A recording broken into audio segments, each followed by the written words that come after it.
How's it going, everybody? Welcome back. It's been a long time since I've seen you. Good to be back. Happy New Year.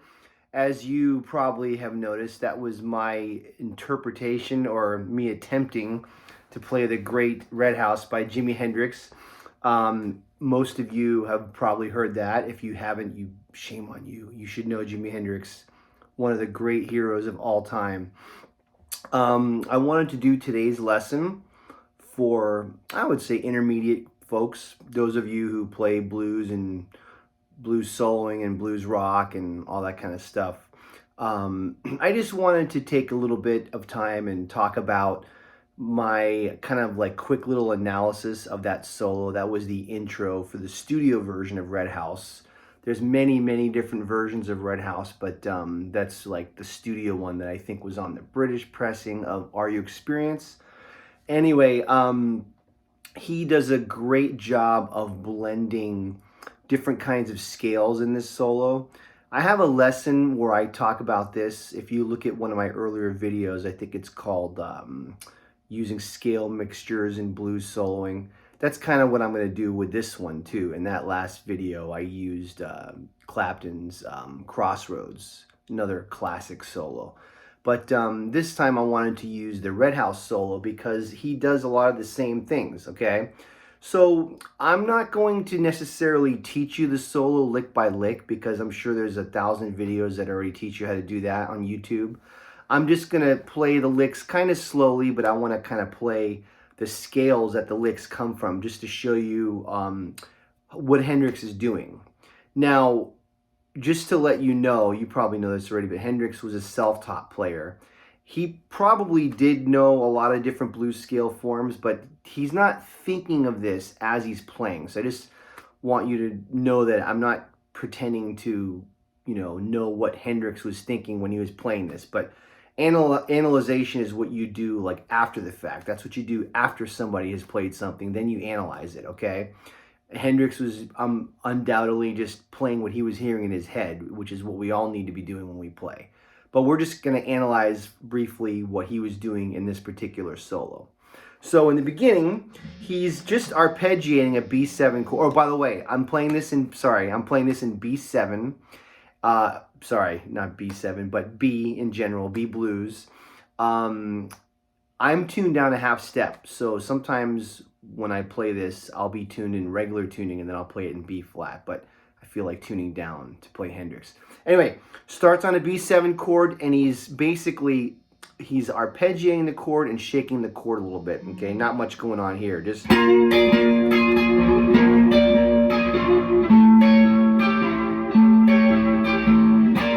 that's all he's doing there. Now, the first few licks, he's playing the standard G blues scale that everyone, so not G, B, the standard B blues scale that most of you would know already. First finger on the 7th fret for the root.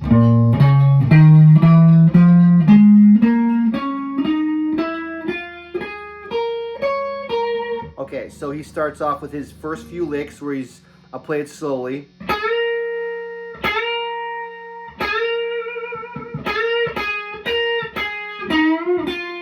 Right, then goes into the next lick where he's going. Now he plays the 3rd finger on the 1st string on the 9th fret, which is technically not in the blues scale, but it's the 9th, and a lot of people do that. Stevie Ray did this a lot. So it's going to go from the beginning.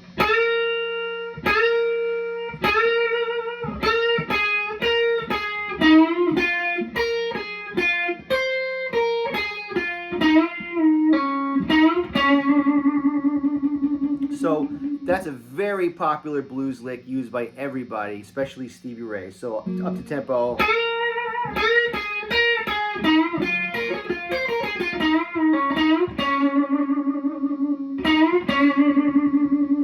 What's interesting about that is it really floats. It doesn't lock into any kind of groove or anything. He just kind of plays slow, and then he speeds it up a little bit. Right? He does the vibrato in the first finger. Staying in the B blues for now. Staying there again. Okay, so that whole first section is all found within this B blues scale.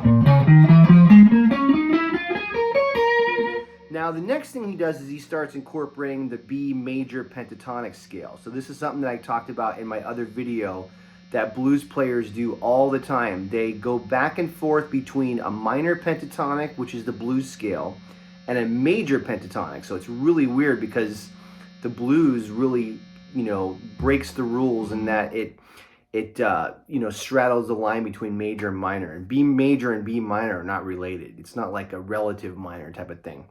So we're in B blues, which is B minor pentatonic. Now he goes into B major pentatonic.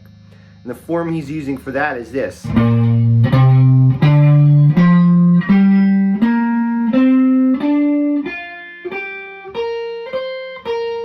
So after he does the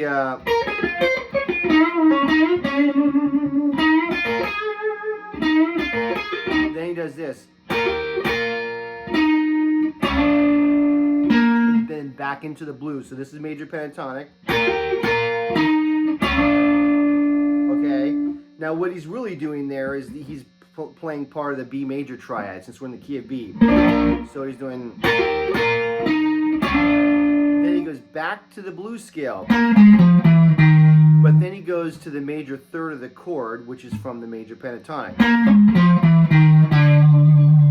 So it's really cool how he goes in and out between blues, major pentatonic. So it's like a...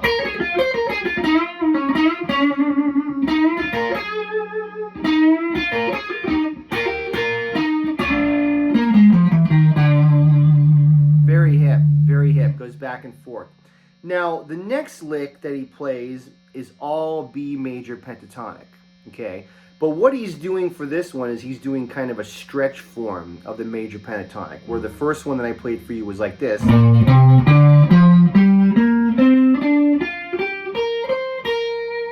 He actually does a stretch form like this, where he goes 1, 3, 3.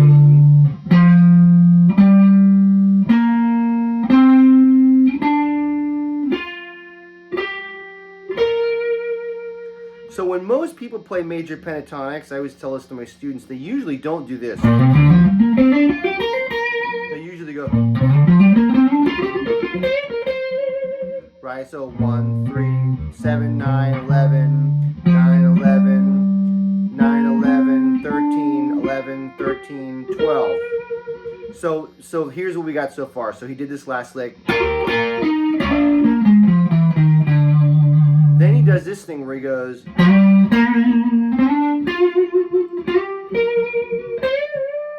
let me do that again for you. He slides into the 11th.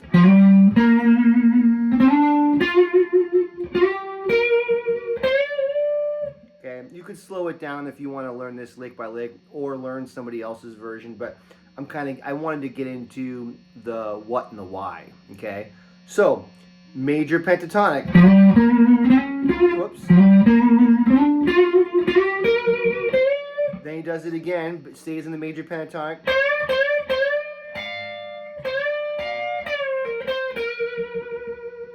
Then he gets into the B blues.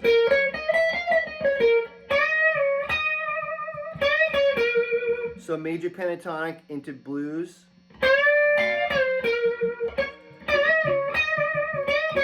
Back to major pentatonic.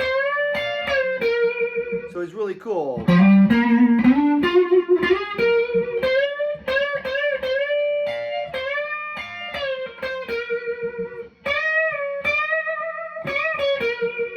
Major pentatonic. Then he goes back to the blues scale at the 7th fret. So he's just doing a typical Chuck Berry kind of a lick, T-Bone Walker. Now he does this little thing, I call it the tug. This is something that a lot of rock guitar players don't get, but blues guys do this. So instead of going, they tug on a note. It's kind of a quarter tone thing. The blues has a lot of quarter tones in there, which is, it's kind of the evolution from the music of North Africa. We can get into the whole history of African American music in America and where it came from and this and that, but it's part of that quarter tone thing that a lot of people don't talk about with the blues. So I call it tugging. Just tugs on a little bit, right? So it's very minimal. It just happens very quickly. Clapton does this a lot too. So anyway, then back down. So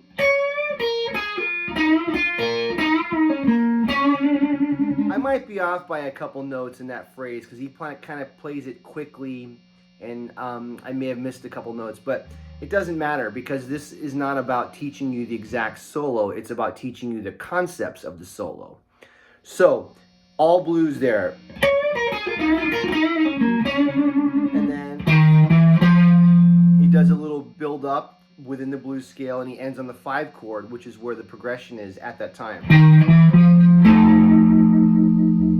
Right? Okay. That's the whole intro solo. It's not that long, and there's not a heck of a lot to it theory-wise, but I like doing this occasionally. Like when I teach my students a solo, I'll teach it to them, and then I'll say, okay, what's happening in the solo? What are they doing? What scales are they using? So let's recap a little bit. So after the whole chord input, intro thing, that whole thing, B blues scale,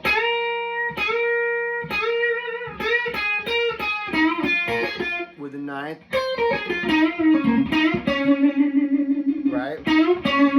Blues scale again, major pentatonic, back to the blues, major pentatonic, stays in major pentatonic.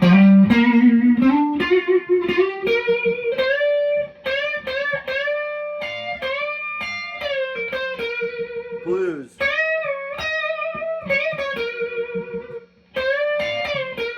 Back to the blues.